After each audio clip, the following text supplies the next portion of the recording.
Good morning. Good morning. Greetings from Arizona.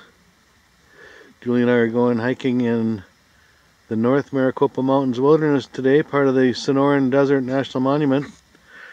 We're on Margie's Cove West Trailhead, I believe, right, Julie? Correct.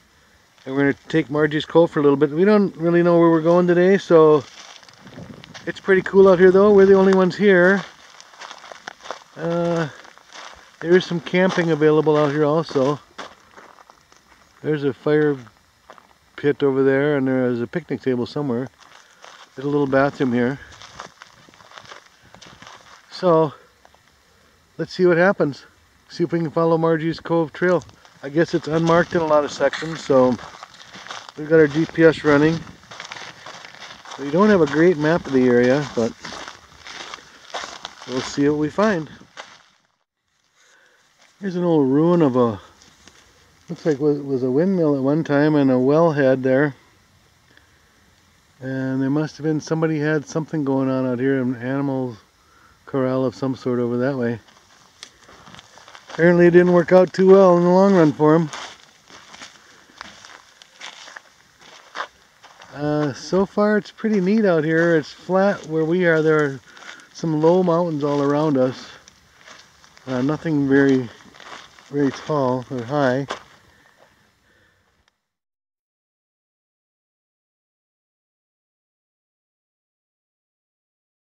We crossed another gate and there was another trail register.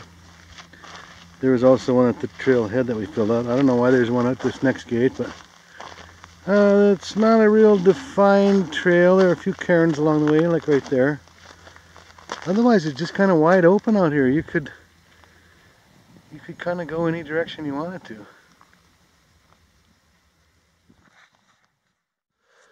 So here's what the inside of a Saguaro cactus looks like once they've died. They've got several branch-like, tree-like stems inside of them, and they're all really hard wood-like material. So that explains why they're so strong, because you can see these are strong wood. So kind of cool. This one was just laying here, thought we'd take a picture of it.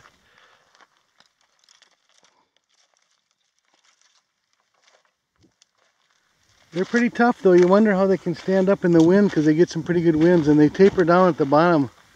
They're pretty thin at the bottom and they're heavy, but they're like a tree inside. So we're coming up on this wash. Looks like we just go straight across it. There's a pretty good sized cairn on each side. I imagine when it rains up in the hills there, this could get flowing pretty well.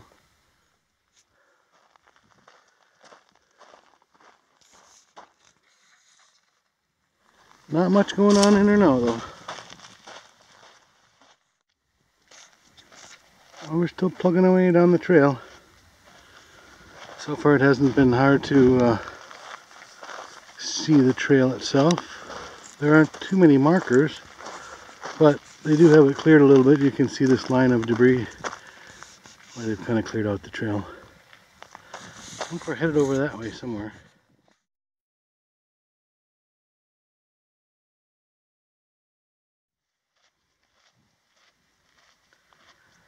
Very quiet out here when you don't hear your own footsteps. There's nothing else.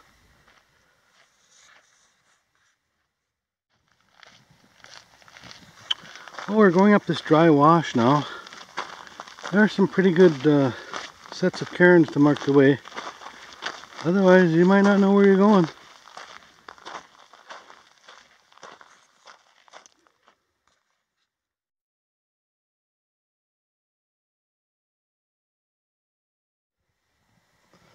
Look at all the deposit of what I would guess is quartz.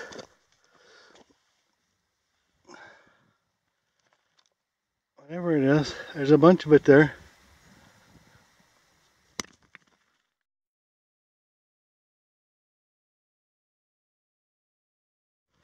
We're still going up this dry wash. That quartz deposit back there was pretty cool.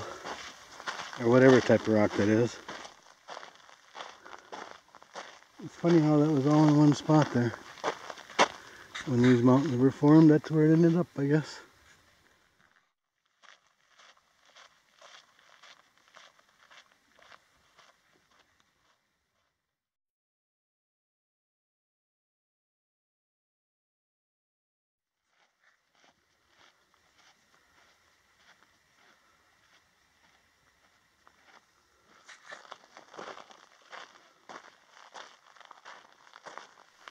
Well, you can get lost out here. Everything looks the same.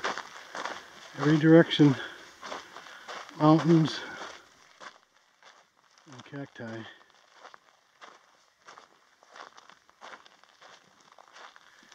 You wouldn't know whether to go that way, or that way, or that way.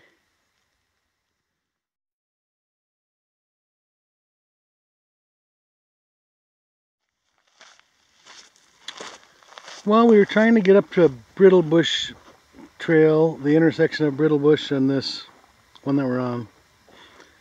But we didn't make it today. We're going to turn around here because it's it's getting a little later in the day and we want to get back there before it gets too dark.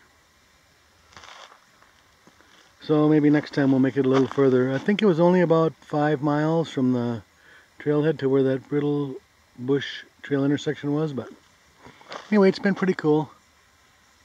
Seen a lot of cacti. Not too many other animals, some deer tracks, a couple of rabbits. So we're gonna head back.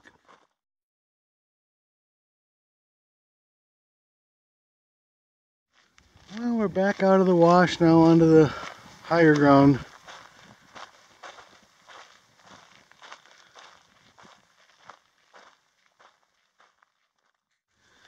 Well, there's the trailhead, so we're back to where we started. We went about 4 miles out and 4 miles back, so about an 8-mile hike. It took us 3 hours and 45 minutes, and we stopped for a few minutes to have a bite to eat out there. We never did quite get up to Brittle Bush intersection, but maybe next time we'll come out and do an overnighter out here. I'd have to rate the trail as easy overall. It's flat. There's never any spots where the trail is difficult to follow because there are rock cairns all the way along that keep the trail marked. So I wouldn't worry about getting lost, at least in this particular area. So that's the report. Thanks for watching the video and happy hiking.